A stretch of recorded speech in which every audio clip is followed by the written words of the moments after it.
Senator who voted against the jobless bill is Wisconsin Senator Ron Johnson. Senator Ron Johnson, welcome back to the show. As always, let me just ask you right away. There's a national NBER, National Bureau of Economic Research, a very highfalutin, blue-chip think tank of famous economists. They just did a study that said the reason unemployment is so high is because we keep extending these unemployment jobless benefits. President says no. What say you? Well, President Obama's former economic advisor, Larry Summers, issued a study before he became his advisor, basically said the same thing. You know, Larry, I was talking to a painting contractor in Wisconsin. He said, do not extend unemployment, and he told me the story about how he finally got two big jobs, went back to his laid-off workers, to a person. They would not take the job. They were very honest with them. Said, when really, until our unemployment benefits run out, it doesn't pay for us to do it. And Larry, to add insult to injury, he lost those jobs. Guess to who? Those same workers did the jobs for cash. Now, listen, we're all concerned about people who are long-term unemployed, and that's obviously not the typical rule.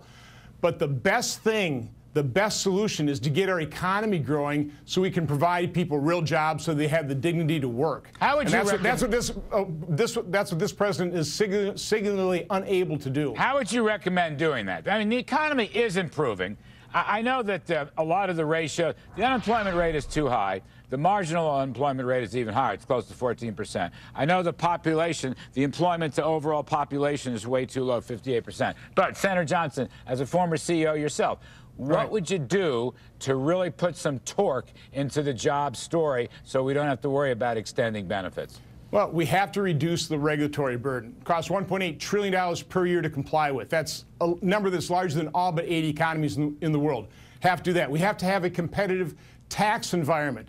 You mentioned Keystone XL Pipeline. We should utilize our energy resources. That provide royalty to the government. It would put people to work. So it's not rocket science what we have to do. But politically, with this president, he's not willing to do those things. He'd rather have the political issue, and that's just a real shame. Politically, how will you and other Republicans, let's say, counteract or rebut if this bill goes down or during the voting process or whatever? The White House and Harry Reid and people are going to say Republicans are Grinches, they're mean, they have no heart. What's your reaction to that? Well, first of all, Harry Reid has to allow us to offer some amendments to improve this bill. First and foremost, it has to be paid for. $6 billion, you know, the easiest pay for of all. You were talking about the Murray-Ryan budget deal. Well, you know, Patty Murray got $22 billion of additional discretionary spending. Use $6 billion of that. That's the easiest pay for. If Democrats think this is a high priority spending item, they should spend $6 billion, that $22 billion on this item. They are refusing to do that right now, so we'll see how this thing plays out. Why don't you do it? You know, I always wondered, Senator, if you're going to help them, why don't you do it directly, transparently in the budget, either by increasing the earned income tax credit or by just providing a wage subsidy? In other words, if you're going to help them, it seems to me extending benefits or raising the minimum wage are highly, highly inefficient, putting the burden on business. You know, benefits are expensive. You pay for the benefits out of the payroll tax. Why don't you just go and give them an earned income tax credit? Well, you know, the other aspect of this, too, Larry, is from the federal government, we really shouldn't be in the unemployment insurance business. That's really a state issue right there, paid for by payroll taxes at the state level. This is emergency funding. It's temporary. Well, we're 4.5 years into recovery. At what point does the emergency end? At what point do we stop? You know, do we keep going temporary extensions of this thing?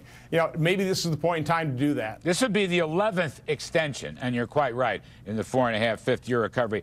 Let me just go back to your great op-ed piece in yesterday's Wall Street Journal. You are now bringing a lawsuit, I guess, against the federal government or the Justice Department. You want congressmen and women and their staffs not to be exempt from Obamacare, that they should be in the same boat the rest of us are in. Can you summarize that view? Sure. The special treatment members of Congress are getting is when they lose their employer-sponsored care, like millions of Americans are about ready, that's going to be the next wave. Americans losing their employer-sponsored care. When those Americans go get their insurance from the exchange, they're going to have to do it with after-tax dollars. Members of Congress, they get a tax-preferred contribution by the employer. That's the special treatment. That's unfair. And, oh, by the way, the president does not have the legal authority to change the law. If he wants to change it, come to Congress and pass a new law. So it's really about upholding the rule of law and just basic fairness. Isn't the federal health care plan available? I mean, I was in the executive branch for a while.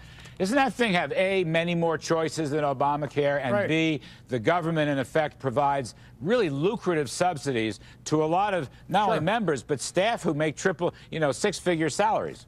But remember, the reason Congress is in this pickle is because the Democrats were trying to sell Obamacare to a very skeptical public.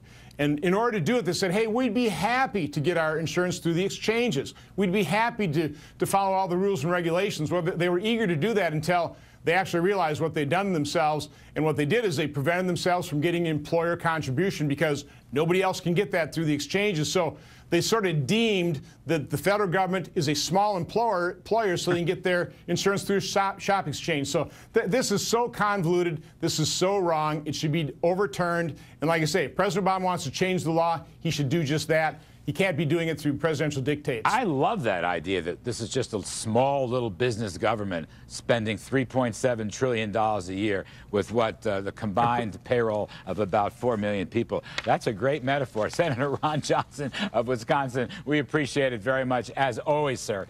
Coming up on